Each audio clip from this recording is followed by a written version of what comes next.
Good morning, guys. This is Josiah again. Today, I did something amazing. I'm not gonna video myself. I'm just gonna video something different. And I have good news for you guys. Today, I decided to take the focus that I had initially for this channel to something interesting. What I mean by that is very simple. So at the turn of the century, a lot of things are happening in science and technology. I know I was pushing cryptography and understanding of it and how it plays a role in your life as a person, where the new gold now has become data. Today, I posted on a LinkedIn page and I was asking a question, not really a question, I was trying to get a take from the people. It wasn't from it wasn't to demonstrate racism, because people in North America already know what racism is. But in the sense, I was trying to see how people feel when it comes to people from a different background playing a role in science and technology over here in North America. I wanted to know exactly what is in people's mind, especially those that are in the tech field, like engineering, sciences, and scientists, and information technology and the rest of them. I just wanted to pick their mind and see what they're thinking. So what I found that was amazing, I would like to share that with you. So I will put the LinkedIn post that I had. I'll put the URL or the link on as a part of the description of this video that I'm making. As you can see, I am showing you a website. It's IAP website. Okay, it's called the Inter-Academy Partnership. So this is the institution that decides what science is, pretty much. So I went to the members to see who the members are. So I look at the members. It's very clear for yourself. So when you look at the members, you see Europe, North America, you see South America, you see Brazil and everything, Central America and all of that. So when you look closely in Central America, some part are skipped. And then when you look at African region, you see for yourself, it tells the story. But then when you look at Southeast Asia, the same story is told again. So somebody was actually telling me that there's nothing like racist science. Because the question is, what is a racist science? That's the question. So somebody said there's nothing like that. However, they acknowledge the fact that there could be a false science. And now, I did ask him the question, where did the science begin? And all those little interesting questions that you normally ask people to see where they're coming from. Where did it begin and everything? So he tried to he placed the date to the Greeks. And I was trying to tell him that science was already there. As long as there were humans, there was science and technology. So the point I was making was very clear. Whether he understood it or not, I'm not quite sure. So that brings to the majority of the arguments that I wanted to raise. So having shown you the membership of the people that decides what science is in the world today, I went ahead and I highlighted some points to this individual, and I would like for you to take a look at the LinkedIn post that I made and see for yourself.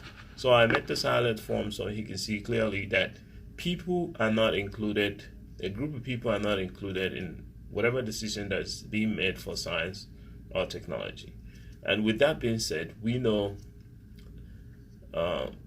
the point that I was trying to make. So for us, how do we take this? How are we going to react to it? For those minorities or emerging markets who are excluded in most of the stuff, and inclusion, the word inclusion has become an aberration, momentary aberration for us today, and many of us. How do we react to this? What can we do to offset this? So one of the suggestions that I have is to encourage young women and young men to get into science and technology, engineering, and mathematics, so they can write their own story, not just going into entertainment or every other stuff. I know you have to eat and everything to survive and live. However, science is a very important part that Africans have to play a role in. It is so important that it's not even funny. You cannot, it's not optional, it's mandatory. If we don't, we're going to miss out, just like we missed out in the Industrial Revolution. We missed out in the digital revolution or internet revolution. And now the digital revolution is going from emergent to prominent. And what is going to come out of that is what they call Industry 4.0. It's sort of like an industrial revolution, but it's using digital tools. And that will bring about issue in another dimension to the digital world, which will be ruled or characterized by quantum computation. Quantum computation is noted to be very powerful and mighty. However, we do have the population, we do have the young ones. So I have changed my focus completely in using this channel to promote the need for our young people to go into science, technology, engineering, mathematics, and focus on the emerging technologies, which will give them an edge in 10 to 20 years as they will advance it to a prominent one. And that is how they will stake their claim and start to change the fallacies and the irregularities in representation of science and technology. I continue to stress on the point that a racist science and technology is a technology that gives authority to a group of people without any investigation to the content. As long as you belong to that group of persons, once you go through the empirical stance and prove yourself through either theoretical proofs or experimentations which makes predictions that are verified and validated, then it's accepted as a science. Most African people or people of minorities who might have made some homegrown sciences might be classified as non-empirical and therefore will be removed from the selection processes.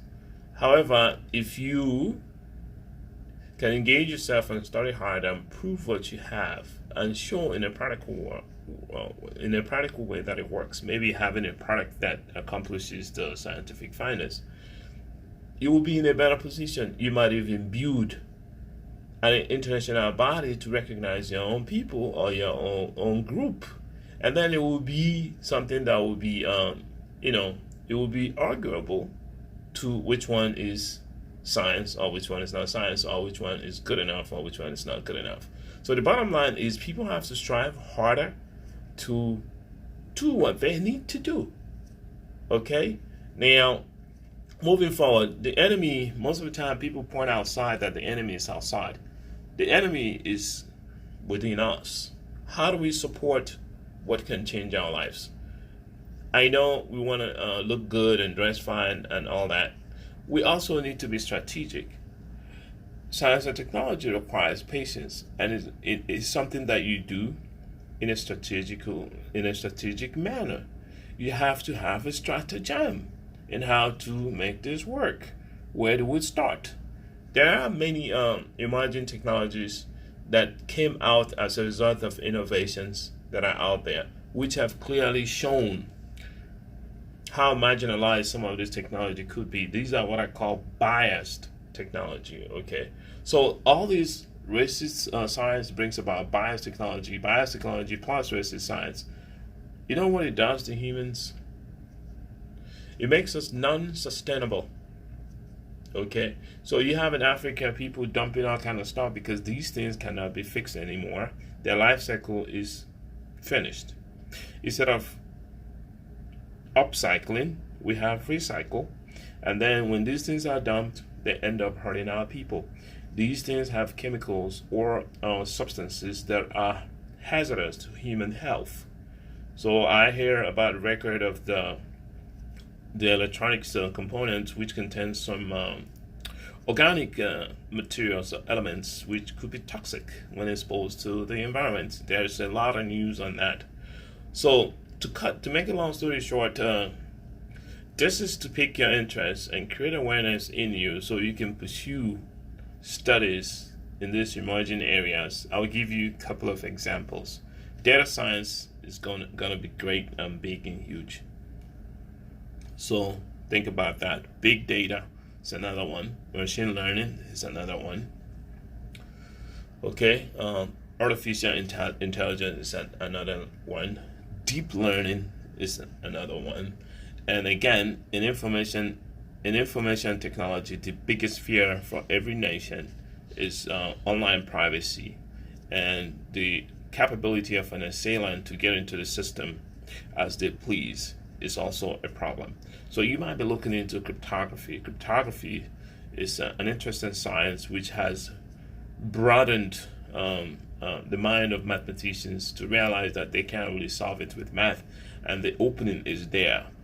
Okay, just like you have the opening in cybersecurity. Also, think about cybersecurity. Get into cybersecurity. Now is the time to get into it. Think about cloud. Now is the time to get into cloud. I will leave with you guys a Telegram profile or Telegram link for a cloud class that you can take without paying a dime. It runs from Friday, Saturday, and Sunday every weekend. So this is a class that I encourage every one of you out there to take immediately. The cloud class will help you to understand what is going on in the cloud, and it will help you to advance your career and start off with a strong footing in science and technology. Again, my name is Josiah Imezurike. I am here to help you understand the dimension science and technology is taking so you don't miss out on what's to come. Each one, teach one is the motto that I formulated in order to promote this. The parent company is Lockdown LLC. Thanks again, and we keep talking. Bye for now.